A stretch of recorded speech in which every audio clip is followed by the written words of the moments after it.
Go ahead, and I'll make you the host. Yeah, thank you, Sanilji. Thank you, Prakashji, for such a wonderful session. Radhe Radhe. Good morning, good evening, everyone. Welcome to Daily Wisdom from Bhagavad Gita session. Radhe Radhe, Nitinji. Over to you. Hey, thank you, Pallavi ji. Thank you, Prakash ji and Sunbai for a wonderful session, like always. So, Radhe Radhe, good morning, good evening, everyone. A very warm welcome to today's edition of Daily Wisdom from Bhagavad Gita. Today we have four segments. We have our the soul soup segment that we always do, and then we have the philosophical discussion around the shloka that we are doing. I'm going to introduce a very interesting concept today, who's dear most to us. And then we have a spiritual cash up session, and then of course our dessert, which is the chantings that we do. Sumiran Karle Mana. So let's get started. I'm going to share my screen and we will get underway by doing the opening prayers. Let's get started.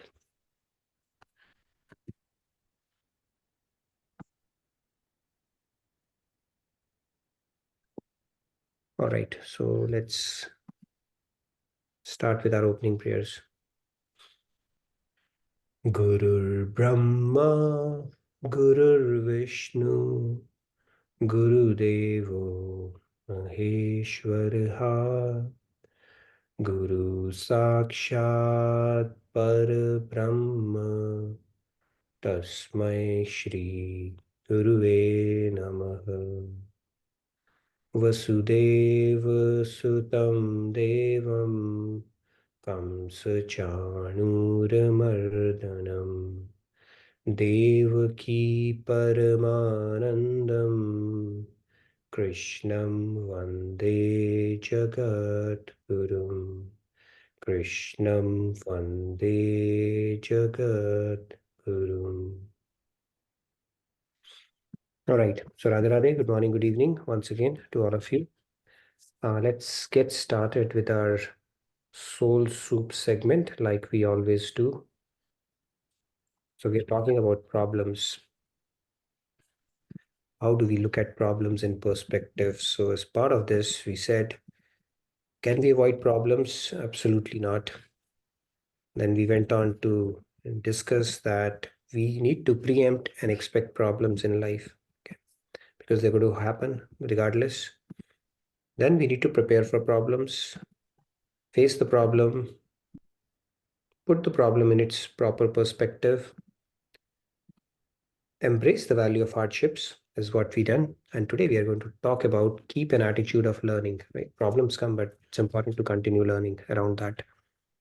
Now, it is said that wise man, I mean, there's a saying that I prayed to God for strength and he gave me difficulties to overcome that I might become strong. I prayed to God for wisdom and then he gave me problems to solve and become wise. I prayed to God for courage. He gave me dangers to overcome so that I might become courageous. I prayed to God for patience and he gave me situations where I was forced to wait and become patient. So when I asked God for love, he gave me the poor and downtrodden to serve so that I can develop a loving heart.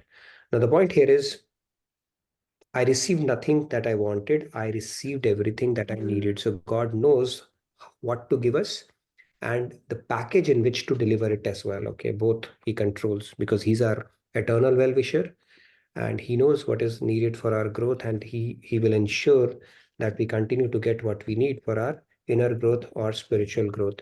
Now, attitude of learning, let's understand that part. So this is there's a Japanese saying which says fall 7 times, stand up 8 times, the eighth time.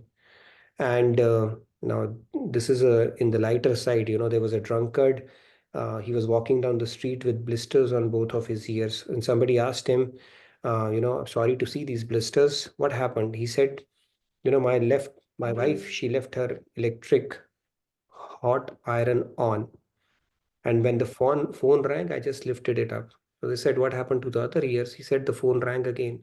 So he did not learn from his mistakes. So life does not, I mean, it can happen in our lives as well. It's in the lighter side. But the to err is not catastrophic, but When we refuse to learn from it, then it can become catastrophic. That is the key thing. Now, somebody asked, I think one of the CEOs was asked, what is the recipe for success?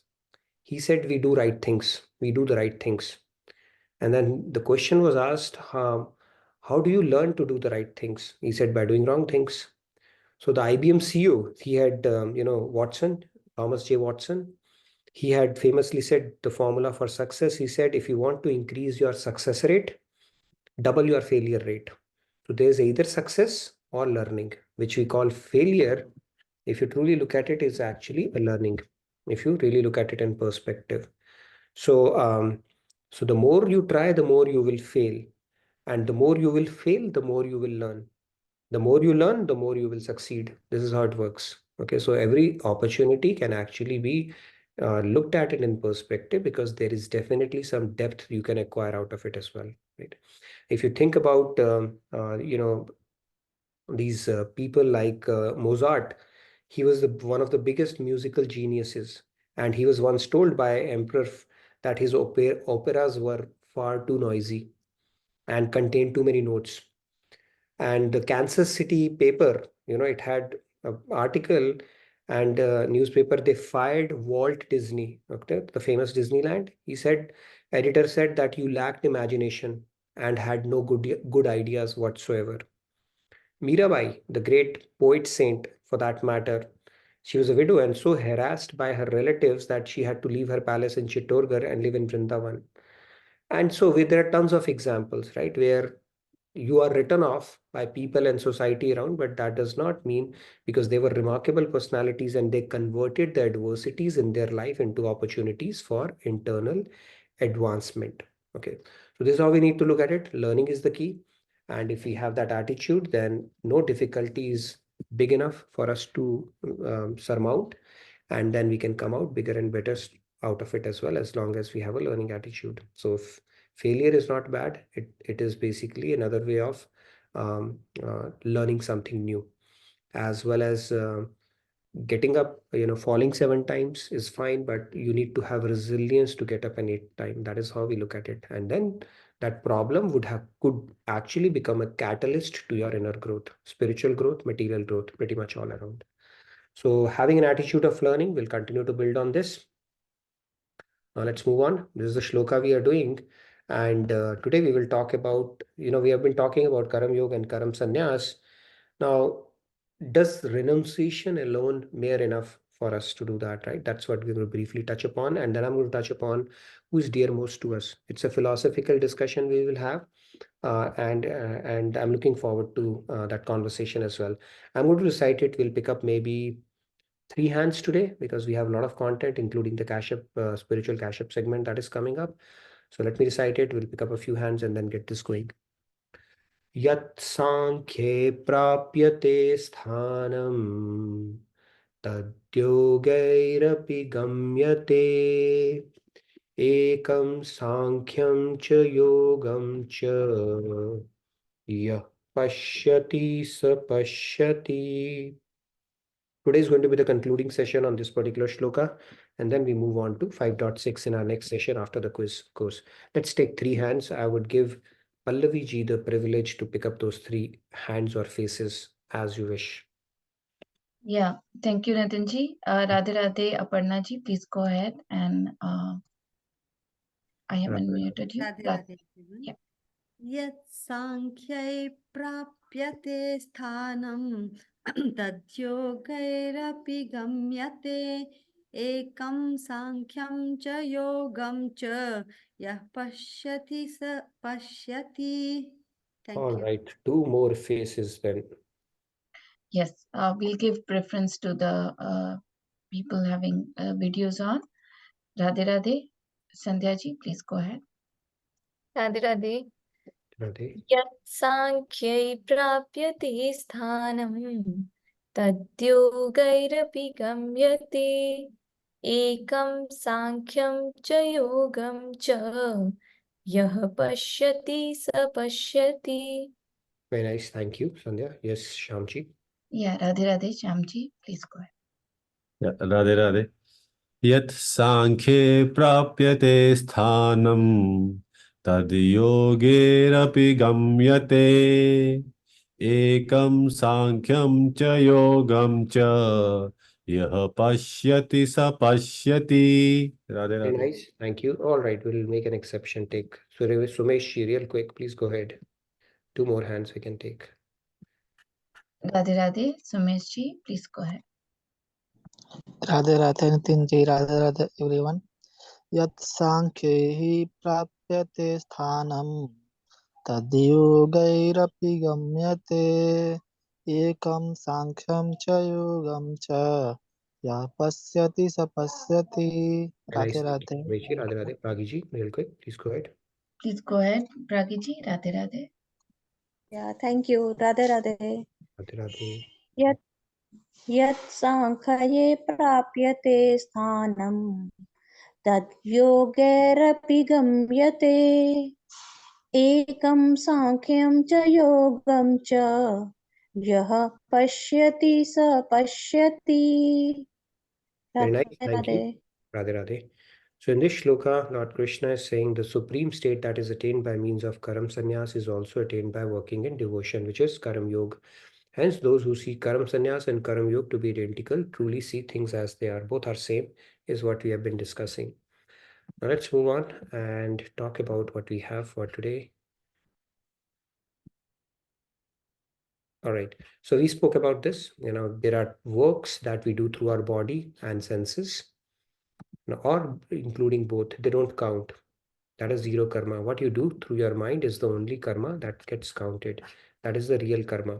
And in Karam Yoga and Karam Sannyas, it is your state of mind which is directed towards for the pleasure of God. And that is where both are same. You are where your mind is, not you are where your body or your senses are. The karma that counts is what your mind is doing, not what your indriyas, your gyan indriyas, karam indriyas are doing, right? Because I in itself is seeing, but it is not analyzing and discerning. That is the mind. That activity that your mind is doing around that is what truly constitutes as a karma. This is a very important concept to understand. And because of that, where your mind is, and the mind, the software aspect of both Karam Yoga and Karam Sannyas is directed towards God, so both are same. Cosmetics may vary, dress code may vary, activities may vary. In one case, in Karam Yoga, you have your social duties also added, and in Karam Sannyas, those aspect is cut off. So that doesn't count for anything because that is done more at a bodily level. From an inner state of standpoint, both are same. Okay, that is what we've been talking about. Now let's move on. Blind man darshan. Okay, it's a beautiful story. There was a blind man who used to go to temple which had about 3 miles away from his house, and he would walk with his stick every day. So person asked him, why bother to go? Because you can't even have darshan because you don't have an eyesight. He said, I cannot see the Lord, but Lord can see me. He knows that I'm trying my best and I'm putting my effort with whatever I have been given. He's given me legs, so I'm using those legs, right? Now the point is the inner state of mind is what is important. It doesn't matter to God whether you can see him or not. Right? What is you feeling from within, right? That feeling from within is the mind aspect of it, is truly what matters, right? That famous quote from Surdas ji as well, when he was walking, I'd spoken about it in the previous sessions as well. Once he was coming back from somebody's home and he was blind from birth and there was a ditch. So Krishna thought, my devotee is going to fall into ditch. So let me help him out. So the moment he was closing in on the ditch, he just came in Krishna and helped him, go around it. Surdas, he did not have eyes, but he had inner chakshus. He sensed, whoever came was somebody special, and that special is the one that he's always meditating upon. So he tried to grab the hand of it, that guy. But Blue Boy, you can't catch him just like that because he doesn't even care to enter the trance of big yogis. And how can you simply catch him just like that, right? He just vanished, laughed and ran away. Surdas got it. So he uttered that famous verse around it. I don't know that exactly as Swamiji beautifully narrates, but what he said was that thinking of me as weak and blind, you are running away from me. I will consider you really a man, if you can run away from my heart, because even you don't have that right to run away.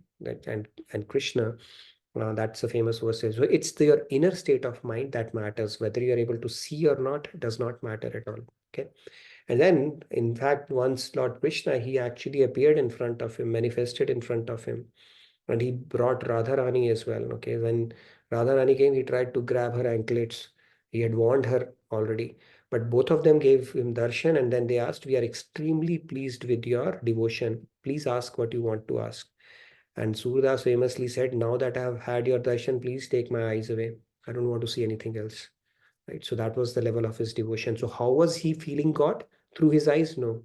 It's the inner sentiment and the devotion that he carried, right? So it's a state of mind that actually matters, not what you are doing through your senses.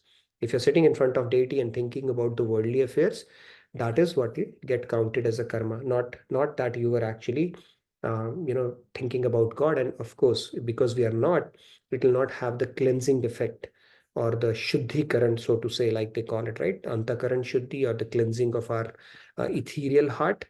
That will not happen if we are still thinking about the world while we are doing kirtan or while we are sitting in front of God. Now, this whole truth about renunciation, let's talk about that holiness. Now, if this is the, if just by Sukti Sudhata states that if simply bathing in Ganges, right? A lot of people go and dip themselves in Ganga, and they said, okay, now we are the pathway to Swarg is clear now.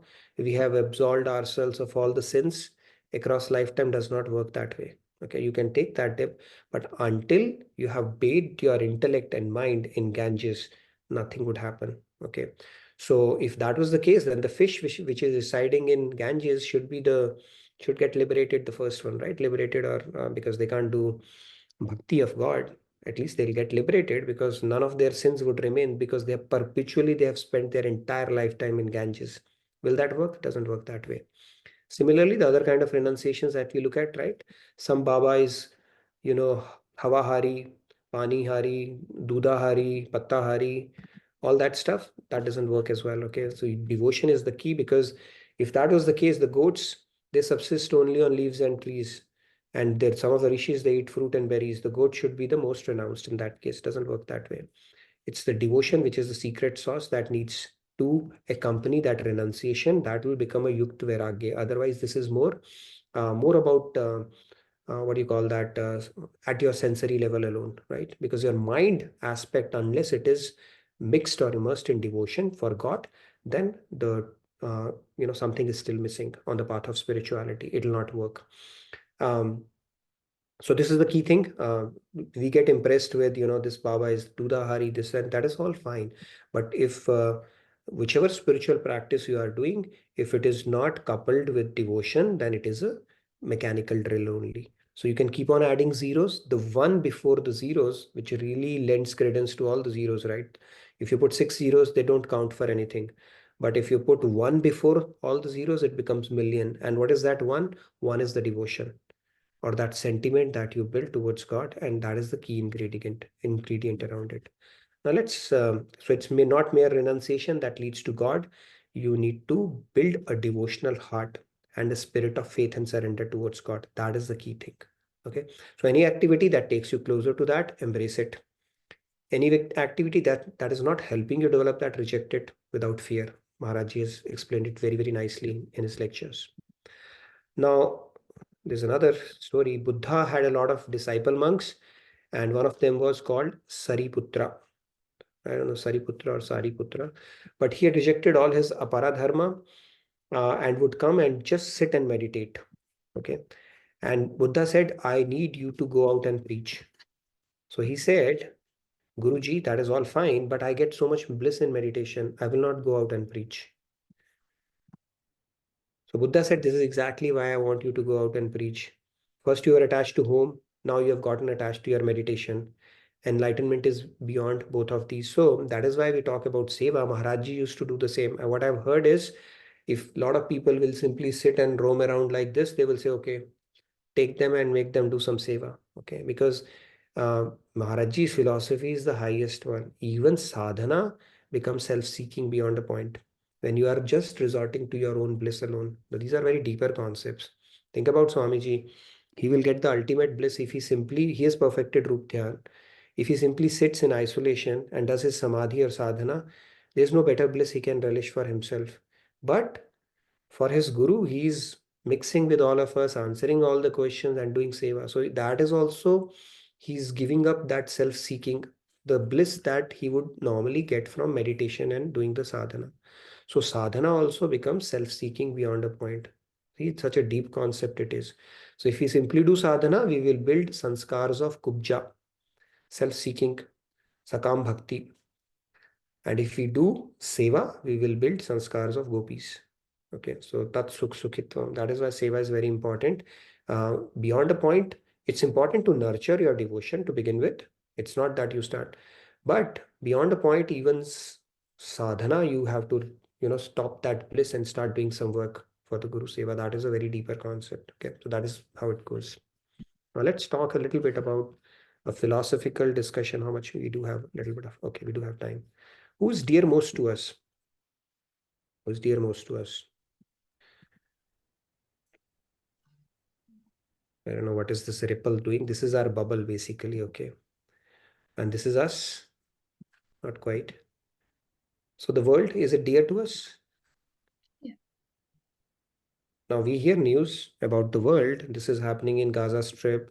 This happened in so and so countries, this Russia and Ukraine crisis was going on. We say, oh my God, this happened and the blast happened there. We do care, I mean, but not to an extent that you would lose your sleep over it, right? So world is there.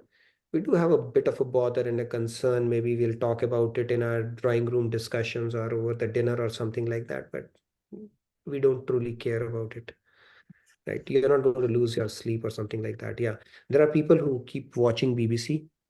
Okay, that's what they have done for the last 20 years. If you talk to them, then they have become paranoid, not because that they think the world is going to come to an end. So it's a different matter. It plays with the state of your mind, but truly we are not concerned about it. Okay, we hear about it, but we said, okay, good thing happened, bad thing happened, but it bothers to us, but not to an extent that some of the other things do. Then who is more dear to us? Then it's our friends, acquaintances whom we know, might have crossed path with us, maybe in our college life, school life, or in your professional life, or things like that. Right? They are closer to us. Then it bothers you. If you come to know about so and so thing happened to this person, oh my God, I know that I had seen him. He was such a nice person. It will bother you for a while, but still not to an extent that some of the other things would. Then your own relatives, they become more dearer to us. When something happens, we go, right? We go to the chachas, brothers, cousins, marriage and all that stuff we do. Why do we do that? Okay, something happened. So the relatives are more dearer to us than some of the friends. I mean, it could be a tie between friends and relatives, but you're getting the point here, right? Then who's more closer? More closer is our own family, right? My parents, spouse, my kid, right? My near and dear ones, basically, they are more closer to us. Within that also, there could be a hierarchy, but I think you got the point, right? Our own family becomes, that bubble becomes a little more closer to us, right? It could vary, but I think the point here is that there is usually a hierarchy of the closeness that we established with the world around us, right? Now, the fun begins. Even more closer to that is our own body. So we might have all these things and the world, right? Or let's say somebody is very busy. They don't have time for anything. They are workaholic. They are what you call jet setter or go-getters in professional life and everything. And you say, I don't even have a minute to spare. They'll continue to work. But the doctor comes and says, your life is at threat. If you don't wind up everything and take rest for the next 1 month, your days are numbered the way you are going. Right? So the threat, the moment it comes to their body, immediately all the work that seemed to be non-negotiable will stop. I know quite a few examples, okay, professionally as well. Everything will stop and they will Forget about, they say, okay, you are telling me 1 month, I'll take it for 6 months, but I need to get well. That much we care for our body. Okay, so this is how it goes. But beyond body is our own pran, the soul. This is our identity. How if your body has gangrene or something, right? It happens. People says, cut it off because my life is more important. Okay, I'm willing to part with the part of my body if I need to. So your body is more dearer to you then some of the stuff that we're talking about. Body and beyond body is actually, I have not introduced that part. Your mind. Now your man, whatever your man is telling, you can you give it much more importance than what things are happening around you, right? Beyond that is your own pran. Your life is more important because you can sacrifice your body for that as well. And the more important thing is then there is something else as well. Your pran's pran. So one of the names for God is, as you can see, is Pran Vallabh. Now that relationship is forgotten. You think who's the most intimate to us, to God. And reviving that relationship is essentially what spirituality is all about. That relationship is for actually, we do have a natural relationship with God because He's the basis of our life as well. And that relationship, once it is that forgotten relationship, once it is re-established, that's the most sweetest relationship. And that's the most dear, actually. If you think about from a hierarchy standpoint, that automatically stakes a claim for being the dear most to you, which we have forgotten. So this is how this whole hierarchy goes. Any questions on so far what we have discussed about it or around this concept I wanted to introduce, because taking our mind to God and all that stuff seems very arduous and difficult, right? But if you think about it, we are simply trying to align to something which is already there. It's just that we have forgotten, right? That story was there. There was a father and a son. They would go to a bar and then they would talk about it. Okay, hey, who are you? And they would pick up an argument and he will say, I'm so and so. The other will say, I'm so and so. So where do you live? I live in Dwarkapuri. Okay, where in Dwarkapuri? In this particular apartment complex. The other person would also say, what a coincidence, I live there as well. The same apartment complex, the same building, the same house number. Oh my God, you're my son. So the point here is, people would say, what a coincidence. They both, came here to drink away to glory, and they figured out they were acquaintances to begin with, until the waiter came and told them that, this is their everyday drama. They both, father and son, come here and start this drama all over again. So we are also having a bit of a similar situation here. Here we are not doing drama, but we are truly forgotten. And spirituality is about re-establishing and rediscovering and reminding that relationship. And when we talk about Karam Yoga and Karam Sannyas, directed to God, I mean, what's a big deal? It has to be. This is how it's meant to be. Right? What are we staking the claim for? This sense of doership and all? There's absolutely nothing, right? There's another story of this guy. His name was Mullah Nasiruddin. So he said, okay, people are not breaking the fast. And then because they have to see the moon, so let me see why they are not breaking the fast. So he looks into the well and sees the reflection of moon. So he said, okay, the moon has fallen into the well. So that is why I need to help the world out. So then he puts a bucket into the well and starts maneuvering the water through that I'm going to take the moon out, until his bucket gets stuck and he falls into the moon. When he falls into the well, rather. When he falls into the well, he looks up, so moon is up there. He said, okay, my good deed for the day is done. I have pulled it out finally. So that sense of doership is there. We are not doing anything. Actually, it is God, and things are as they are.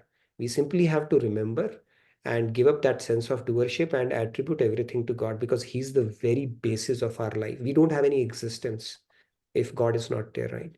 So all the hierarchies that we have established are fine. That is more at a bodily level. But if we truly understand, this is a very natural, it's just taking a claim for, God is simply staking a claim for, we need to direct it to where it truly belongs, if you think about this whole thing. Okay, with that, I'll open it up for a little bit of a discussion before we move to our next segment. And by the way, the next segment is a good segue, because we are going to talk about the nature of God. Now, what is the nature of God? He's quietly sitting, doing what, right? So let's try to demystify that in our cash up segment today. But let's open it up. I see a couple of hands here. Yes. Yes, Radhe Radhe. Sandhya ji, please go ahead. Yes, Radhe Radhe. So Okay. actually, in addition to, like, basically in context of our discussion, that God is the dearmost and most intimate to us. With that comes a condition that he brings to us, which is exclusivity, ananyata. And that really has to be the case. Like, I remember Maharaji saying this, that we say Tvameva Matascha Pita Tvameva. So that Ave part has to happen. And because God, nothing is hidden from him, because he is with us all the time. So we can't even act like what we can do in the material realm. With God, we can't act. What we are thinking, he knows it. So we really have to practice that exclusivity, and that is his condition that we have to follow. Yeah, so I just Good wanted point, Sandhya. And there's another technical reason for that as well. Okay, when he says ananyata, think of it like this. Let's say we don't have ananyata, right? So there are only two ways. Either one is world or other is God. There's no third area. So and also our scriptures tell us very clearly that you end up acquiring the attributes of things that you think about or meditate upon. Now, if you take bath, Kunjar Shachwat, like an elephant, you take bath and put dust back on. So when you think about God, it cleanses. So it is like applying the detergent and soap. When you think about world, you are taking on the colors of the world. So if you do a little bit of cleaning and more of dirting, net you will be dirting. So it's like you earned 50 rupees a day, but you spend 500. What's going to happen? Net you are getting into minus 440, 450, right? So Ananyata is basically a tool God is giving us. That's the only way we can cleanse our mind. There's no other way. It is called Kunjar Shachvat, where the elephant comes, takes a bath, and then puts the dust back on itself. So if we don't do Ananyata, there's no way we can cleanse our Antakaran. It's a very simple formula, right? It's only when you continues to cleanse it and then only it'll become pure. Otherwise, you will keep on taking the tricolors of Maya, Triguni Maya. At best, you can take Sattvic color, especially if your object of meditation is Sattvic, but that is also binding. So that is the technicality behind it. But good point. Thank you for sharing that. Yes, Rahul. Yeah, thank you, Nitinji. Radhe Radhe, Rahulji, please go ahead. Radhe Radhe. Just wanted to add what Surdas ji challenged to our Thakur ji. Yeah? हाथ छुड़ाए जात हो निर्मल जानी के मोही हृदय ते जब जाहोगे मर्द बदोही तो ही. Very nice. Thank you. Radhe Radhe. Please put it down. Okay, I'll remember it for the next time. Yes. Yeah, we have shared it in the chat. Yeah. Thank you, Rahul, for sharing that. Maybe you can text me as well. Okay. Thank you. Yes, Girishji. Yes, Radhe Radhe, Girishji, please go ahead. Radhe Radhe. Radhe Radhe. So this is a really wonderful illustration of our relationship with the community or the people around us, the environment around us. So based on this, we started journey at a very high level, let's say 10,000 feet or 1,000 people count. What's our relationship with all of these 1,000 people? Then from that point onwards, we wanted to shrink it down to a more granular level. And based on the hierarchy, we finally reach to our family, to ourselves, and eventually to the God. So one way of traversing the journey from high level to minute discrete level, almost at the ground zero or the 0th level. And then since you have this relationship, ultimate relationship with God, then from that point onwards, traversing the journey in the reverse direction back to all the environment around us, starting from our family, friends, more people, rest of the world, and the entire world itself. So because you have this relationship with God, by His grace only, you have all of the relationship with the rest of the world. Yep. Very true. Very true. And these are strategically placed in our life. The whole idea is to, facilitate journey for each other and then, continue to progress. But we get hung up in playing this ghar ghar game. I don't know what do you call it in English, home game. But yeah, that's our problem. If you think about it, if you can perceive divinity in everybody and do it as a matter of duty, that's how it's meant to be. That is essentially what Karma Yoga is, because what we are seeing is residing in us, is residing in each one of us around the world. In fact, every atom of this universe. So if we look at it that way, yes, it's a matter of duty, and we need to bring in our A game to every relationship and whatever we do, right?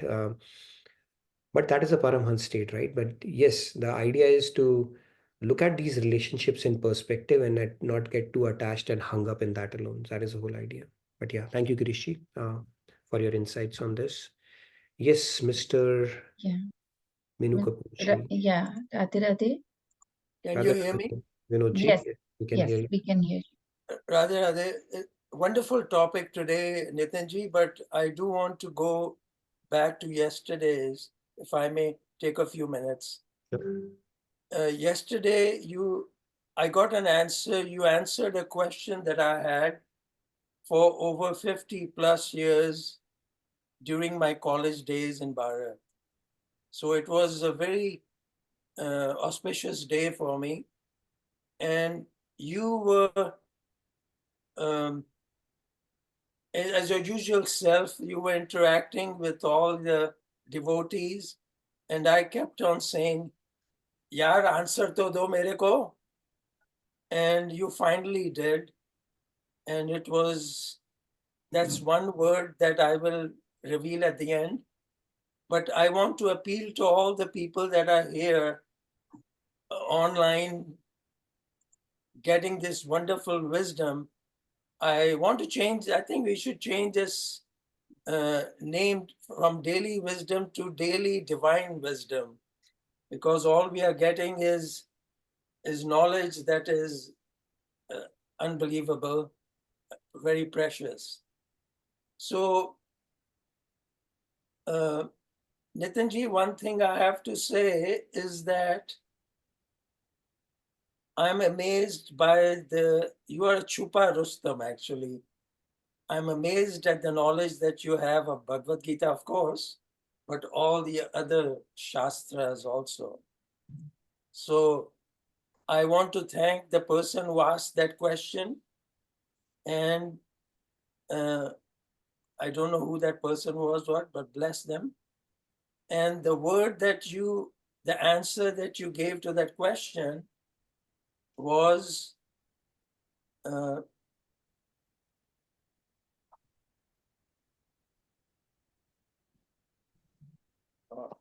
Are you still there? yeah, I'm still here. But the word that you used, now I had it all here with me, was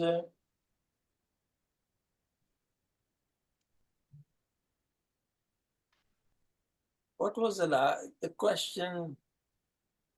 Well, the question had to do with the all-knowing God and our free will. What was the word that with P? Predisposition? Or no? Propensities. Natural. Natural. Propensities. Propensity, yeah. So that was the answer that you gave. And I do want to thank you for, I had to wait 50 plus years. Radhe Radhe.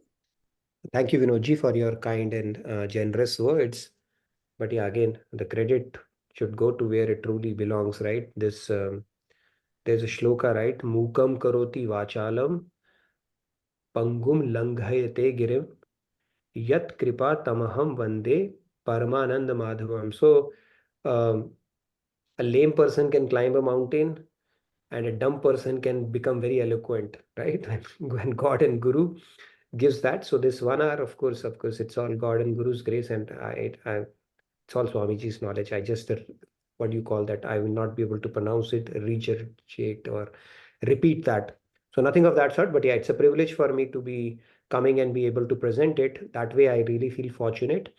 But yeah, this all knowledge, yeah, it's like parrot. I was speaking to, I think, Vaishnavi today, and I was telling her that even parrot can recite stuff eloquently, but when you choke its throat, only thing it will do is stir, right? So something like that, okay with me. The parrot that I'm thinking of is Sukhdev. Okay. Well, that's kind of you if you think, but yeah, it's all Maharajji's grace.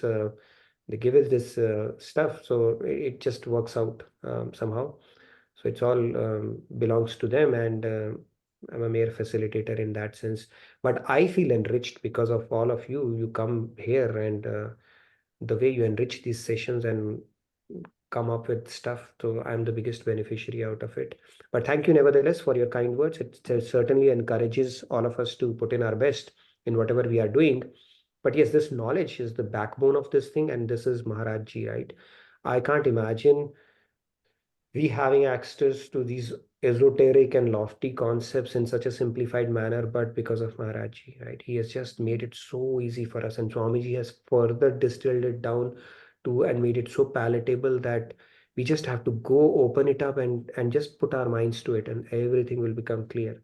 But yeah, we are super fortunate in that sense. So with that said, let's move on. I think we have another segment. So if you thought you enjoyed what you just saw, it's only going to get better from here. So I'll hand it over to Cash. Are you ready?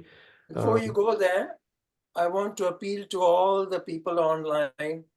Please stay tuned to this sessions because you will get all the answers in this divine wisdom. Yes, Radhe you'll get Radhe. all the answers. Everything will be answered. Please continue on this and get your friends and family on as well. Okay, whoever wants to study Bhagavad Gita, please do come. You will not be disappointed. That much I can assure you, based on the little experience I've gained over the last few years. Okay, and the feedback that people give. All right, over to you, Cash, for the Cash Up segment now. Stop share. Do you have rights to share? Can we make her Yeah, co-host, I'll please? just quickly take a look at it. Yeah, can we make her co-host? Yes, I can make her co-host. All right.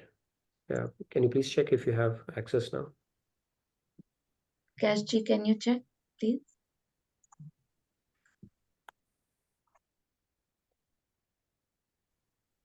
Okay. Yep. All Okay. right.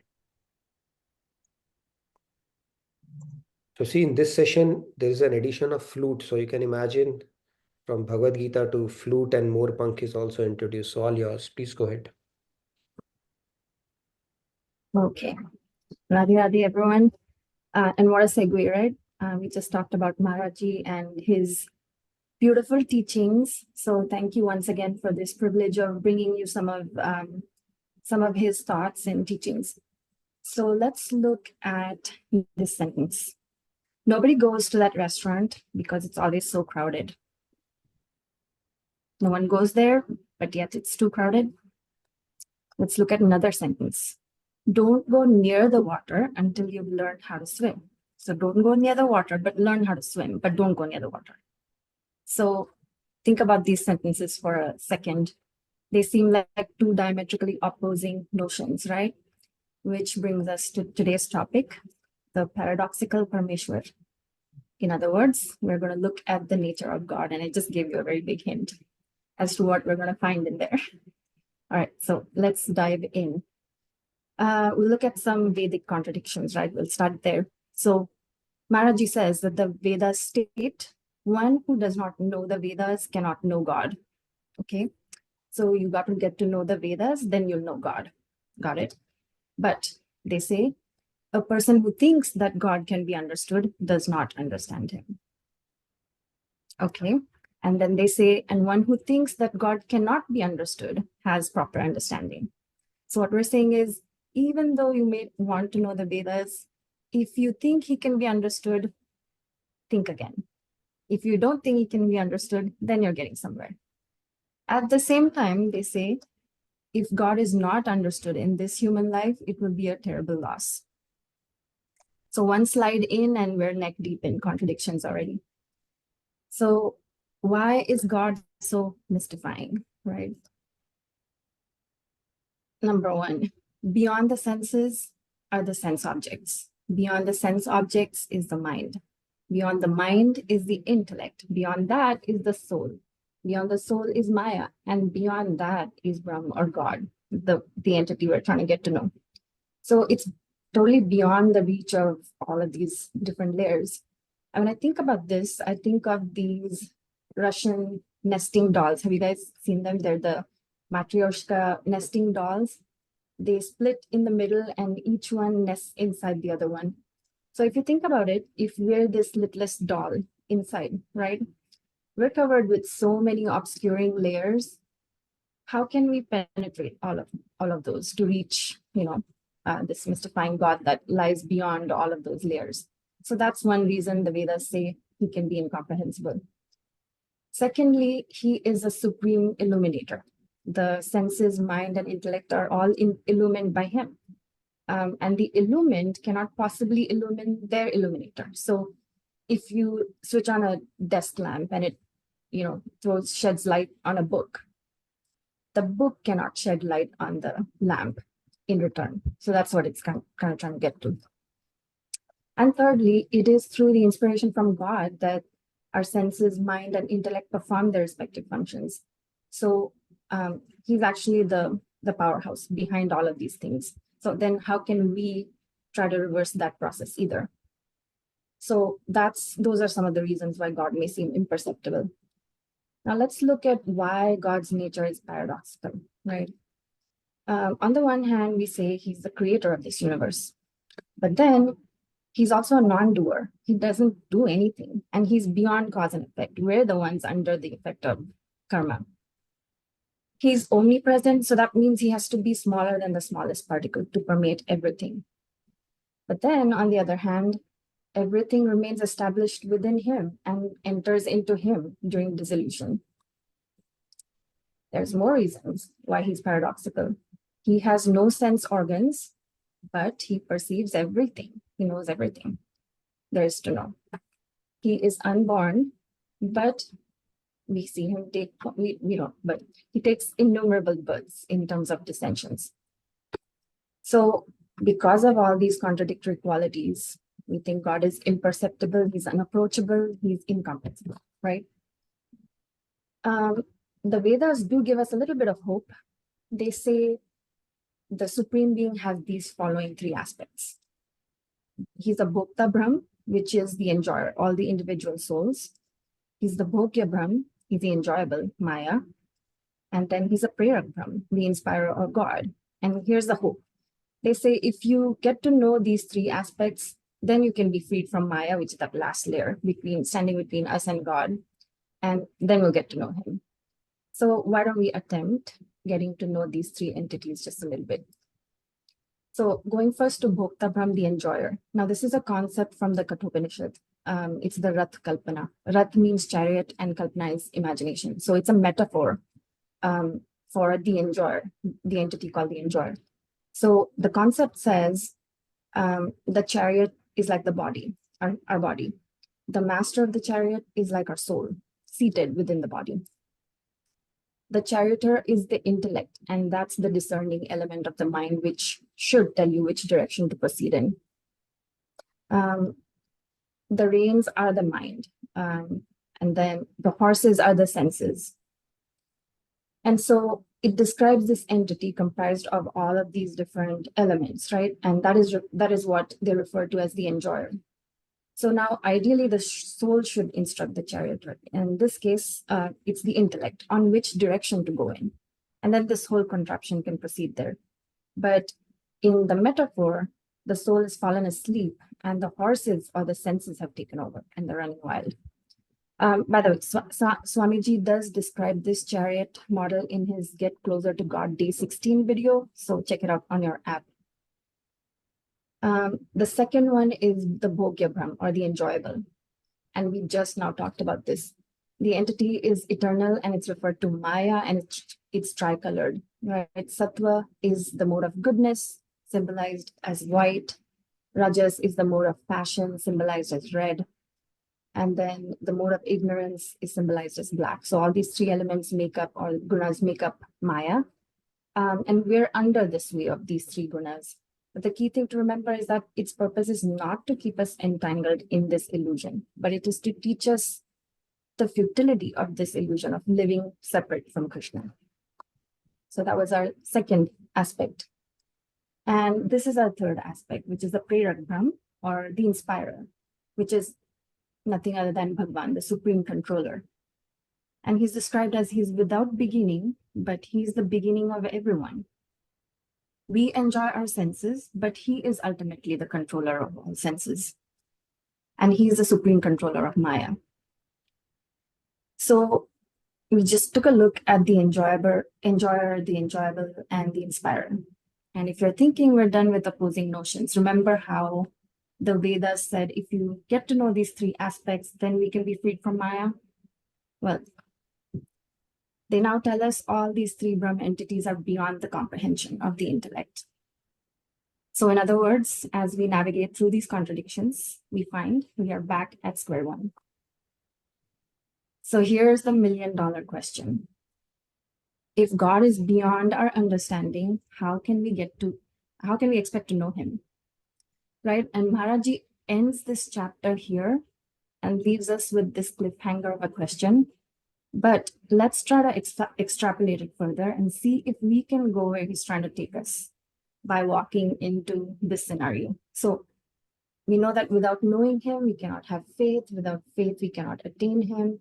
Without attaining him, there's no question of attaining divine bliss because they're one and the same. And we already said attaining divine bliss is the goal of every living being. So then, is there anything we can do to get to know him? Let's walk into this scenario. So when I think about this, it leads me to think of reading minds versus revealing minds, right? So think about this. If you come across a stranger that looks upset or distraught, and you ask them, is everything okay? What's happened? They're most likely not going to open up to you and tell you what's going on in their mind. On the other hand, if the person that's upset is someone you know, and you ask them what happened, they're probably thinking, here's someone I love and trust, and I have faith that this friend can help me, so let me share what my troubles are, right? So the point is, we cannot read people's minds, we cannot know them unless they let us in and reveal what's on their mind, right? So in the same way, that begs the question, why would the imperceptible God reveal himself to us if we didn't have a loving relationship with him? So the crux here is, what is the type of relationship you have? Is it dry and abstract? Or is it based on love and faith? And does it foster knowing? Because there's no relationship, there's no knowing. If there's a relationship, at least there's a possibility of knowing, right? So back to our cliffhanger question, if God is beyond our understanding, how can we get to know him? Well, spoiler alert, we can know God if he reveals himself to us, right? If he permits us to get to know him. Now, where do we apply for this permit? I can tell you that. It's at the head office of the Golok Registry for Almighty's Creation and Existence, GRACP. So we like acronyms, why not take it to a whole nother level, right? So if you've been around this philosophy even for a little bit, you know that he will reveal himself to us if we're successful in attracting his grace. That's when we'll get his stamp of approval. And I actually should have said attracting more grace, because as we just talked about, because just by the virtue of being here in these classes, getting all of this Bhagavad Gita Gyan, we know all of us already have a lot of grace, but it's just like time management. All of us have the same amount of time, which is 24 hours. But when we learn good time management skills, it feels like more time has become available to us, right? In the same way, if we continue to utilize the grace that we have been given, more will come our way. So we already said last week, applied knowledge is power. And we talked a lot about this paradoxical Parmeshwar, right? When you sit and think deeply about these contradictions, about how the creator is the upholder and the beholder of this creation, and we cannot even begin to fathom the depths and heights of his creation. Or when we think that he permeates everything and he knows our hearts and minds better than we know it ourselves, then we begin to think, who am I and what am I? And we start to understand how limited we are in comparison to him. So practice for this week, right? CCC, contemplating the contradictions for contrasts. No, we're not done with acronyms. So when we think about these differences between us and the Almighty, that will evoke the feeling of humbleness, right? So from a spiritual perspective, Swamiji described humbleness as the internal awareness of our own insufficiency and inadequacy in doing anything when compared to the vast and magnificent elements of creation. It means to give up the arrogance of having understood the divine scriptural knowledge or the ability to apply that knowledge, which must be approached with deep faith and purpose. Each of us as individuals is but an insignificant particle of dust. So this was the contemplation aspect of it, but why stop there? Let's practice becoming more humble in preparation to receiving more grace, right? Because Swamiji says humility is the first step towards developing a loving relationship with God. So this makes me think of compost, because what can be more humble than compost, right? It's nothing but kitchen waste, garden scraps, but it can be a game changer. It can enrich the soil and deliver key nutrients to hasten the production of fruit. So similarly, cultivating humbleness can address our inner soil in both senses of the word. So it can enrich our inner soil environment and also help cleanse our soiled ego, and can help deliver those key spiritual nutrients that we, again, just talked about, faith and surrender. So I curated 3 items related to humbleness. There's an article, Swamiji's video, and a guided meditation. I'll put these links in the chat, and I invite you to join me in spending a few minutes on these this week. And I will leave you with one thought. Let's add some compost to our sadhana. So that's all from me for today. Thank you for your patience and attention. Radhe Radhe. Well, thank you, Cash. That was some presentation. I think what you packed a lot of punch in 15 minutes. It's too much to assimilate, I must say that, but you left us with a lot of food for thought and simplified this whole equation that end of the day we have to rely on grace. I love the acronym that you claimed, right? Golok Registry. That was pretty creative. But it is pretty, see, these concepts are pretty profound. And for you to be able to, curate it in 15 minutes and be able to present it, I think a lot of contemplation and hard work has gone behind it. And like you said, it can only happen if he permits you to, right? And that permit, I can certainly see that permit in action. I'll open it up for any questions and remarks from the participants, because you certainly gave us a lot of food for thought today. And the key thing is for us to, practice humbleness. That's the only way to attract God's grace, and God's grace is the only way to know Him. Otherwise, we'll be stuck in the web of contradictions and get more confused on this path, right? Especially if we are relying on our own intellect to crack this code, not going to happen. Let's hear from participants as well. But yeah, outstanding job, Cash. Well done. Let's hear from other participants as well. Yeah, Radhe Radhe, Ramya ji, please go ahead. Radhe Radhe, Shri Ramya. Radhe Radhe. So actually, I'd earlier missed Cashji's sessions. This was the first one I'm attending, and it was really mind-blowing. I had goosebumps, and the way she came up with the analogy, yeah, it's like, yeah, even in material world, we can't read someone's mind unless they let us in. And it's like, it's the same thing with God. I mean, I knew that God has to reveal it's impossible, but I couldn't think of, like, yeah, that's true even in this case also. And the abbreviation and everything, it really gave me goosebumps. I was like, now I should not miss Cashji's sessions. It was too good. And it was like a vaccine dose, or I don't know if it was like the multivitamin supplements that we take, that we are getting a lot of things in a small nugget and being given to us. It was like that. Thank you. Thank you, Cashji, and your PPTs are very inspiring. I look up to them, and I'll reach you out. So Wednesday, we have a very well-defined session now where we can get all these supplements and very, very deep, profound knowledge coming in. So thank you again, Cash, for that. Yes, Sandhya. Please go ahead, Sandhya ji. Radhe Radhe. Radhe Radhe once again. And as expected, it was actually very much flawless. So I loved it.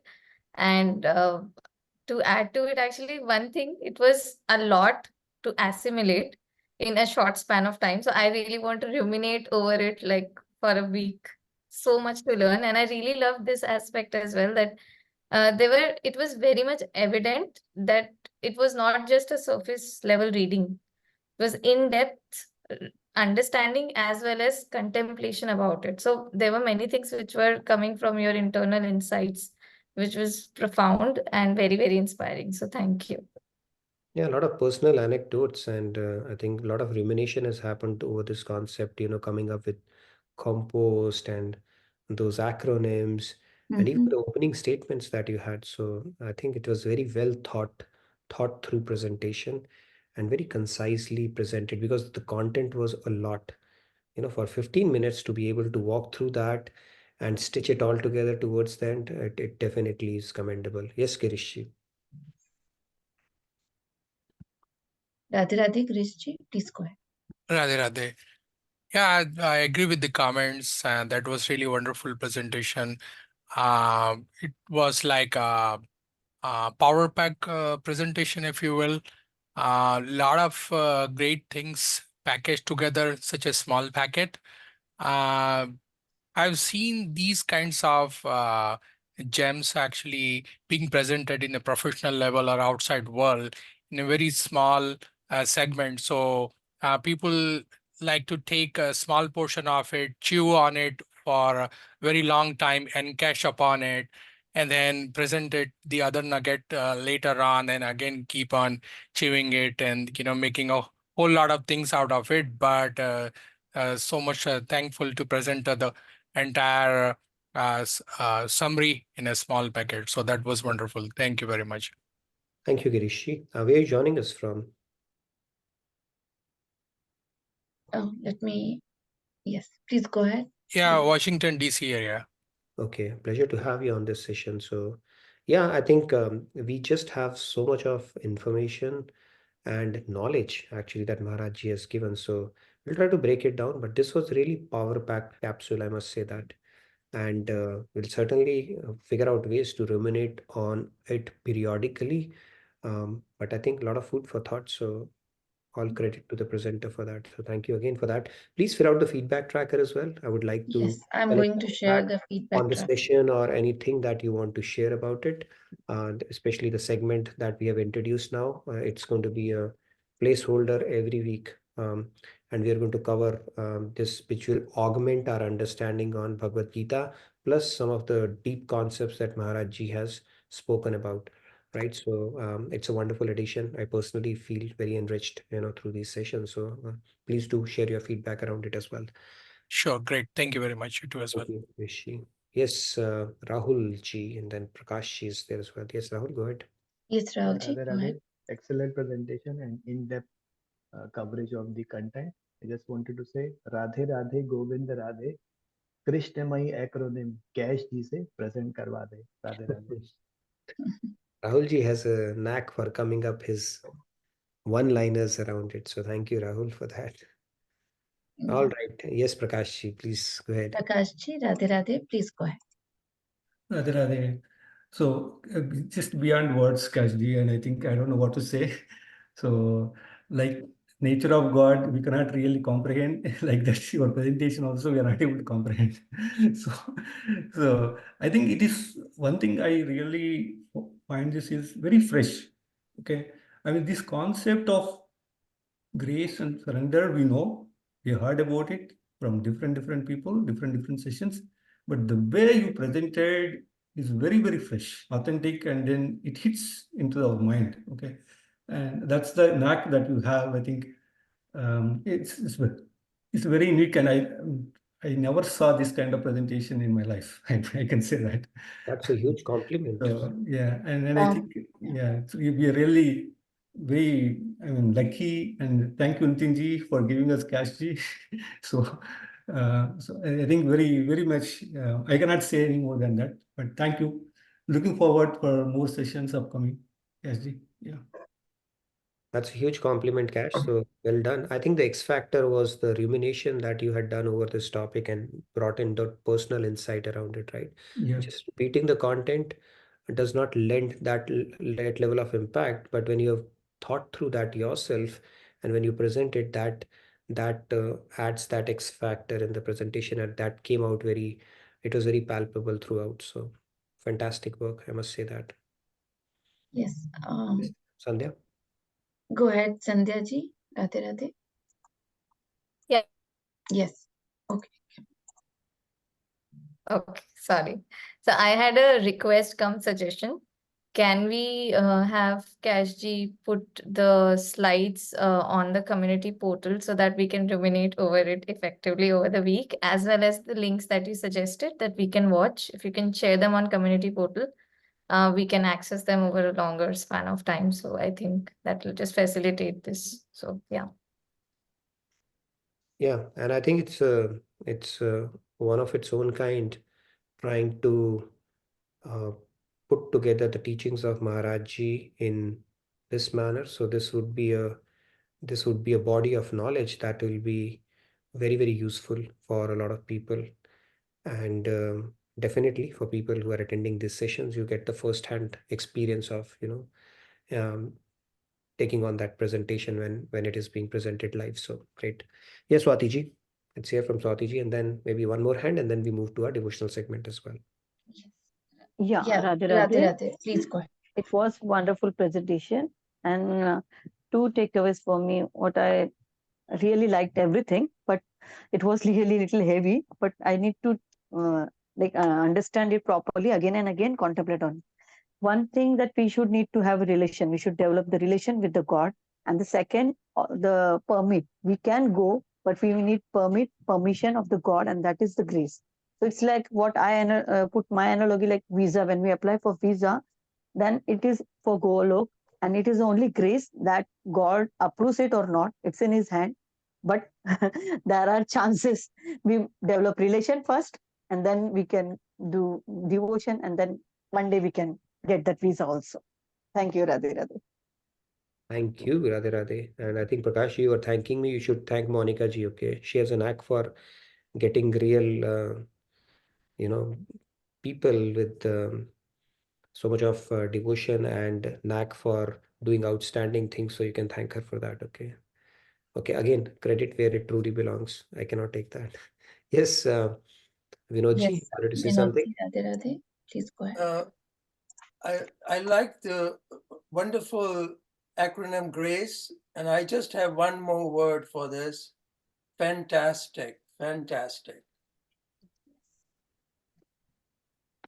Very well received. Very nice. Good job. All right. Let's see here from Anita ji, and then we'll get back to Girish ji, and then we transition over to our devotional segment. Yes, Anita ji, yeah, please go ahead. Radhe Radhe. Yeah, Radhe Radhe. And I must say it is stupendo, fantabulously fantastic presentation.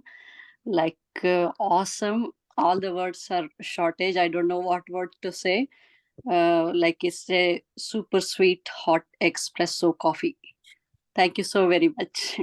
A lot of compliments flowing in. Thank you, Anita ji. Yes, Girish ji, you wanted to add something? Please go ahead, Girish ji. Radhe Radhe. Sorry, one more comment. So there is a lot of echo while presenting this. And one thing based on my personal experience, like I'd like to do a lot of research before a presentation and then try to present it. But at the professional level, I've seen like due to limited time, if I have a lot of information to present and just keep on throwing it at the audience, not a whole lot of people are able to digest it because there's so much research done and you're trying to concise and present it a very short amount of time. So the audience may not be able to digest it, but I think very thankful to have audience like this. Most of the people were able to actually get along with whatever was presented and able to digest it. So, thanks to everybody as well. Okay, Girish ji. Great. So I won. I think, do we have any more hands? I think I one. don't see any more. Okay. Okay, Monica ji. Yeah, Monica ji, go ahead, please. Please go ahead. Radhe Radhe, Monica ji. Radhe Radhe. I decided that I'll call Cash separately and, have my casual conversation with her. But like how Girish ji mentioned, I just wanted to reiterate the same thing that Maharaj ji literally made it so simple for us. And now we have Cash, such a wonderful addition to the team, who actually makes it simpler, packages it well, and then, is presenting in the session where we're already receptive of a lot of concepts. So, Sone pe suhaga. Thank you. Wonderful. I think that was a great closing statement. So great. I think we we will have it as a standing segment. So I'm looking forward to all of these. So you can only imagine it'll get better with time, and so many nuggets are going to get presented over the next weeks, months, and possibly years as well. So again, thank you so much, Cash, for that wonderful presentation. A lot of takeaways and a lot of food for thought as well. Quick announcement around Bhakti Kirtan Retreat, April 19th to 21st. All meals are covered. All you need to do is just turn up, close your eyes, and immerse yourself in devotion, full on devotion. And it is going to be along with Swamiji. So you can only imagine how nice it's going to be those 3 days that we're going to have. Free registration, delicious meals. Don't wait. Okay, I've read all that is there. It is already posted in our chat as well. Do check it out. Yes. And we'd love to host you if you come to the town, right? If you're planning to come from India, let's talk. But if you're in US, definitely, please do. Okay, any other announcements before we move to our devotional segment? I have posted all the announcement links in the chat. Sure. Please, yeah, these are about, first is definitely about the Bhakti Kirtan that you have already mentioned, Nitinji. And then there are links, information about the upcoming retreats with Swamiji, which is going to be in May 25th. That is in Fresno, California. And August 31st, that is going to be in Dallas. So I posted the links in the chat. Please take a look at it. Wonderful. Thank you. And do check out all the retreats as well. Now let's move to our devotional segment and take a few hands for Sumiran Karle Mana is what we are, that beautiful chant that we are doing. So to wrap up the session, we can take a few hands, maybe 5 today, and then get on. Yes, Sandhya, I think you're the first Please one. go ahead, Sandhya ji. Right, please.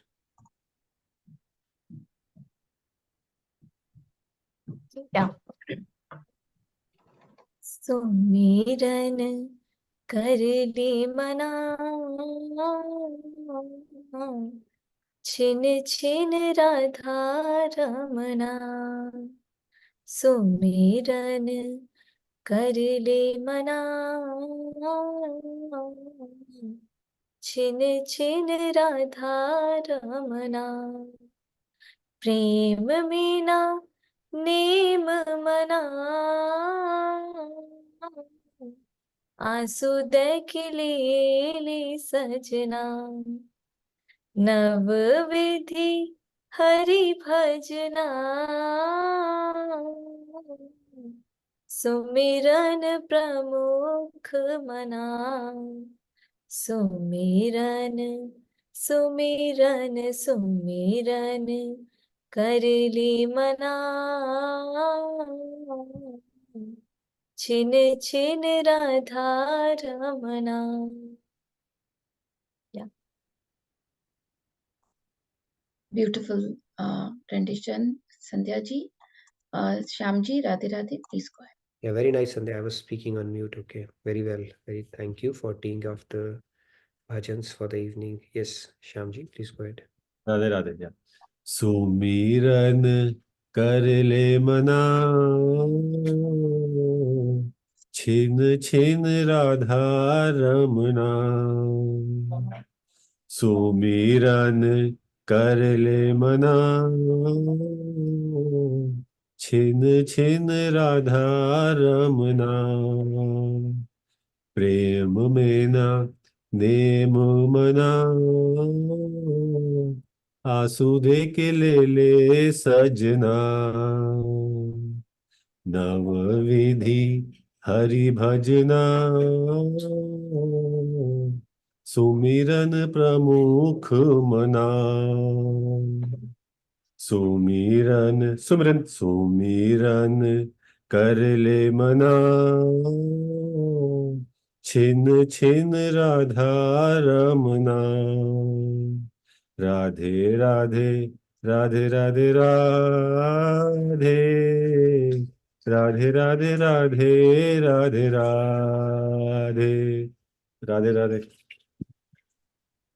Thank Beautiful you, rendition. Shyamji. Very nice. All right, let's take the next few Yes, hands. Rahul ji, Radhe Radhe, please go ahead.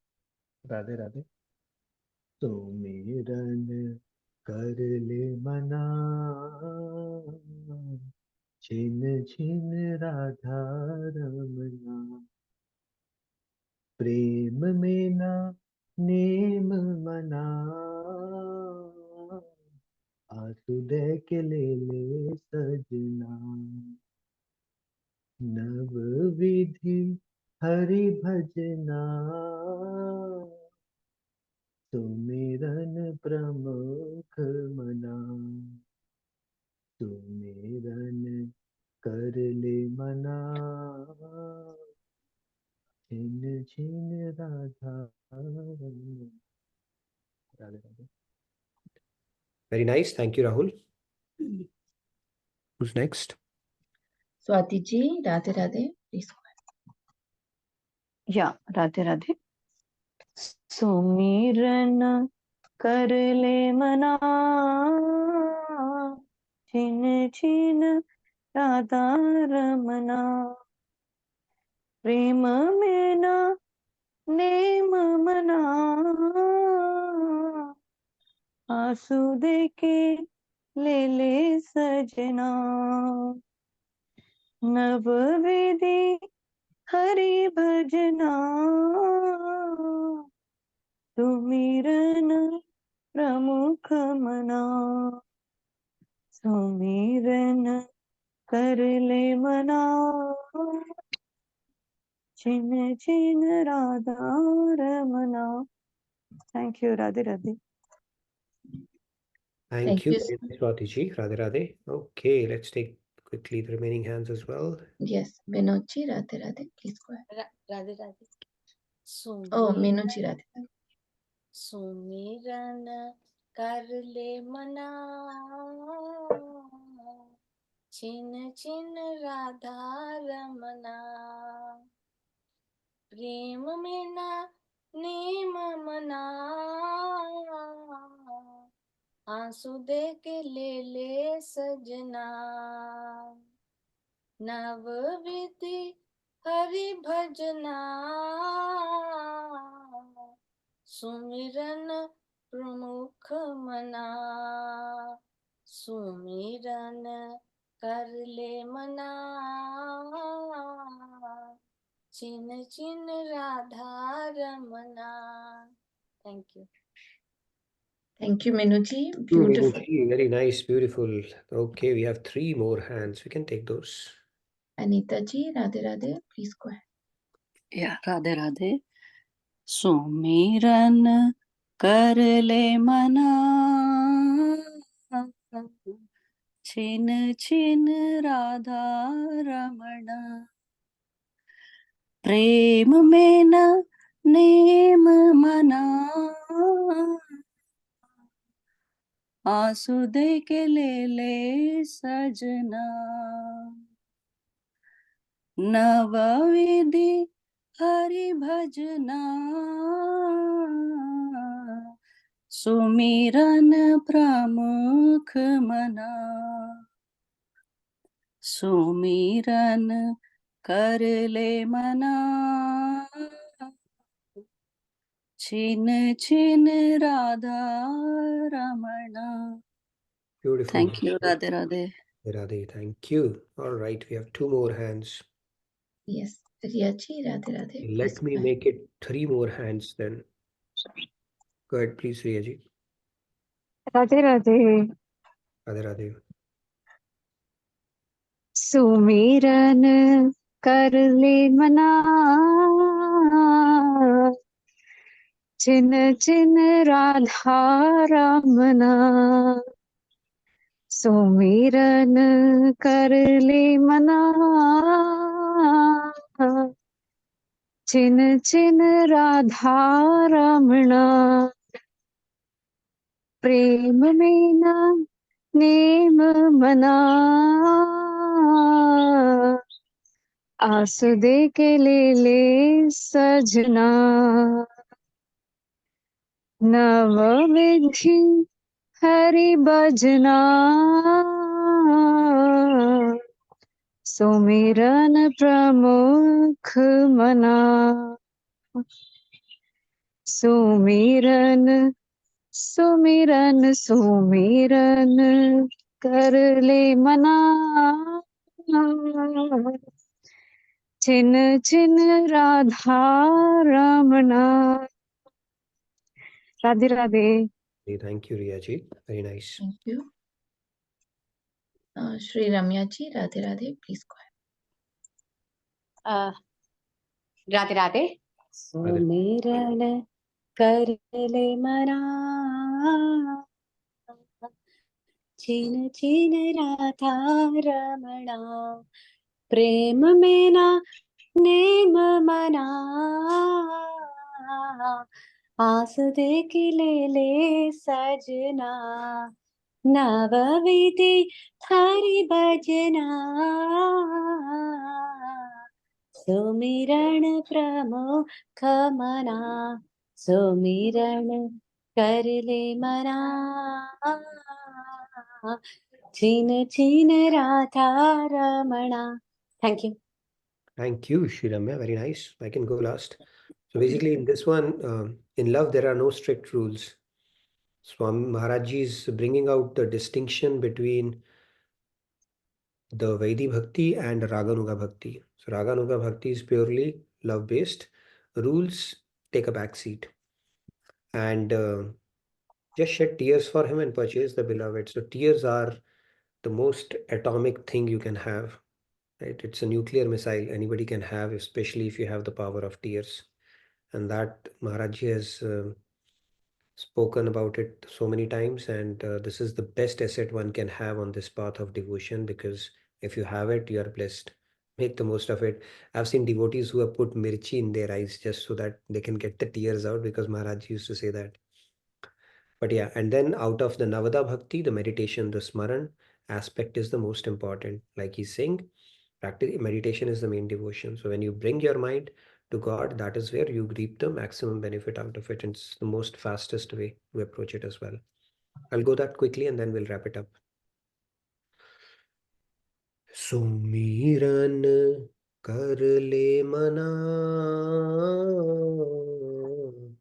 छिन छिन राधा रमना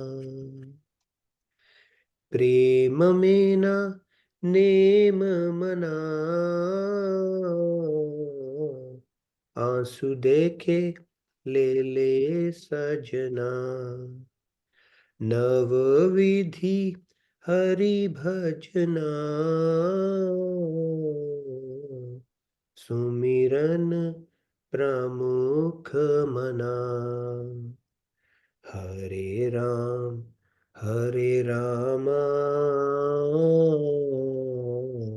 राम राम हरे हरे हरे कृष्णा